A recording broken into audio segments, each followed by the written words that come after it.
Hello students. हमारी आज की वर्कशीट भी सूक्ष्म जीव पर आधारित है और आज हमने करना है नाइट्रोजन चक्र।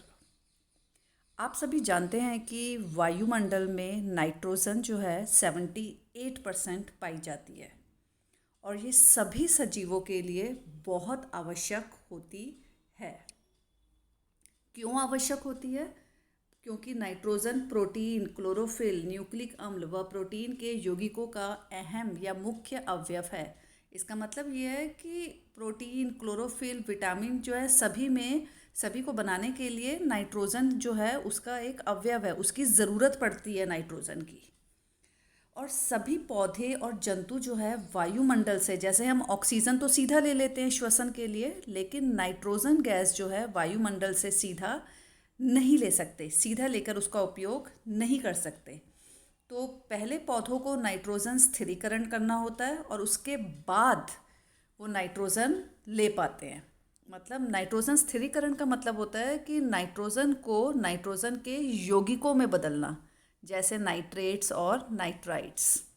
तो सबसे पहले नाइट्रोजन गैस को जो है नाइट्रोजन के यौगिकों में बदला जाता है, जिसे कहा जाता है नाइट्रोजन स्थिरीकरण।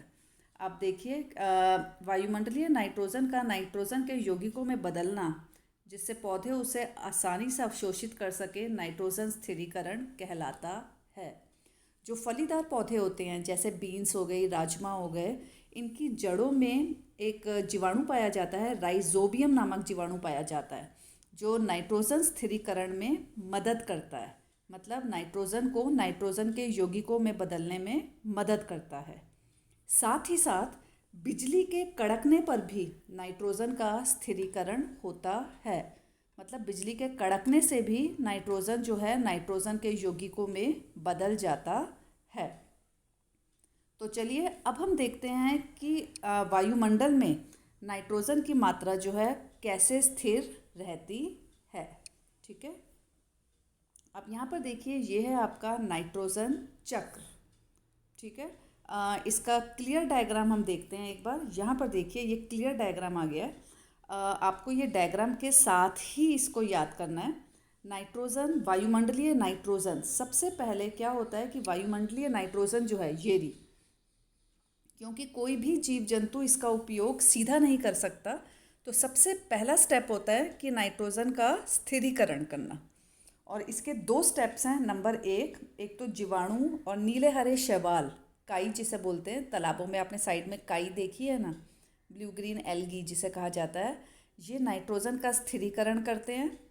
मतलब नाइट्रोजन को नाइट्रोजन के यौगिकों में बदलने में मदद करते हैं। दूसरा तरीका है तड़ित, बिजली जो कड़कती है उसके द्वारा भी नाइट्रोजन का स्थिरीकरण होता है। नाइट्रोजन, अब इन दो तरीकों द्वारा नाइट्रोजन का स्थिरीकरण हो गया। अब क्या होगा? जीवाणु द्वारा स्थिर नाइट्रोजन को नाइट्रोजन यौगिकों में परिवर्तित करना। अब जीवाणु क्या करते हैं? जो नाइट्रोजन है वो नाइट्रोजन को किस में बदल देते हैं? उसके यौगिकों में बदल देते हैं।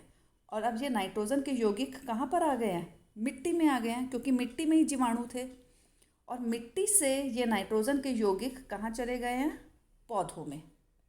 अब जब जंतु इन पौधों को खाते हैं तो ये नाइट्रोजन यौगिक कहाँ पर आ गए? अब पौधों के अंदर आ गए हैं और पौधों से उन जंतुओं के अंदर आ गए हैं।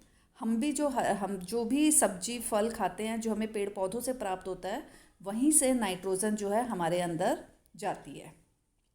और जब ये जंतु मर जाते हैं या इनका जो उत्सर्जन करते हैं, जो भी वेस्ट पदार्थ होता है, तो उनमें भी नाइट्रोजन के यौगिक उपस्थित होते हैं।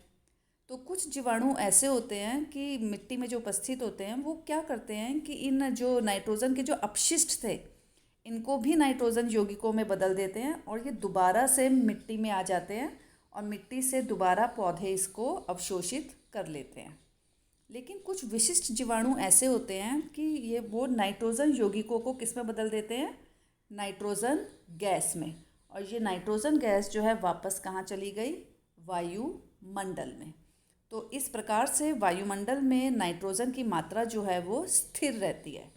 इसे कहा जाता है नाइट्रोजन चक्र। ठीक है, सबसे पहले नाइट्रोजन का स्थिरीकरण हुआ, यौगिक, उसके बाद उसका जो था वो मिट्टी में आ गए, पौधों ने उसका उपयोग किया, पौधों से जंतुओं में आ गया, और जब ये जंतु मर गए तो इनका जो अपशिष्ट था, जीवाणुओं ने उसको नाइट्रोजन गैस में बदलकर, और वो नाइट्रोजन गैस जो है वायुमंडल में वापस आ गई। ठीक है, तो आई होप आप सबको समझ आ गया होगा। तो एक बार इसके अभ्यास के क्वेश्चंस भी हम देख लेते हैं कि क्या है। यहाँ पर आप देखिए एक बार। पहला क्वेश्चन है, सेम और मटर फलीदार पौधों की जड़ों में कौन सा जीवाणु पाया जाता है? यह भी हमने पीछे पढ़ा है, कौन सा जीवाणु पाया जाता है? राइजोबियम। ठीक है। सेकंड, नाइट्रोजन का स्थिरीकरण किन किन विधियों द्वारा होता है? अब यहाँ पर देखिए, ये सबसे ऊपर की ही लाइन है आपका, कौन कौन सी विधियाँ हैं, ये वाली लाइन है, यहाँ से यहाँ तक लिखना है। ये आपका लिखना है नाइट्रोजन का स्थिरीकरण कौन कौन सी विधियों द्वारा होता है। तो इसका हम ये नेक्स्ट स्टेप लेते हैं। यहाँ पर आइए, नाइट्रोजन चक्र पे आ जाइए। नाइट्रोजन स्थिरीकरण के लिए पहली विधि ये है जिसमें जीवाणु और नीले हरे शैवाल, और दूसरी आपकी ये है, तड़ित द्वारा भी नाइट्रोजन का स्थिरीकरण होता है। 2 पॉइंट्स में आपने इसका आंसर लिखना है। थर्ड देखिए, सभी प्राणियों के लिए नाइट्रोजन क्यों आवश्यक है? इसका आंसर यहाँ पर आएगा। ये जो मैं आपको पहले बता रही थी, ये वाला आंसर थर्ड क्वेश्चन का आंसर है कि नाइट्रोजन जो है प्रोटीन, क्लोरोफिल, न्यूक्लिक अम्ल व विटामिन के यौगिकों का मुख्य अवयव है, इसलिए ये सभी सजीवों के लिए बहुत आवश्यक है। ठीक है। लास्ट क्वेश्चन देखिए, वायुमंडल में नाइट्रोजन की मात्रा कैसे स्थिर रहती है? नाइट्रोजन चक्र बनाकर स्पष्ट कीजिए। इसमें आपने कंप्लीट जो है पूरा ऊपर यहाँ से लेके यहाँ तक पॉइंट्स में ही लिखना है। 1 2 3 4 5 6 7 पॉइंट्स है, ये वाला पूरा आप लिखोगे। ऊपर हेडिंग डालेंगे नाइट्रोजन चक्र, ये पूरा लिखेंगे, और इसके बाद ये डायग्राम क्लियर है, और ये वाला जो है आपने इसके बाद डायग्राम बनाना है। ठीक है।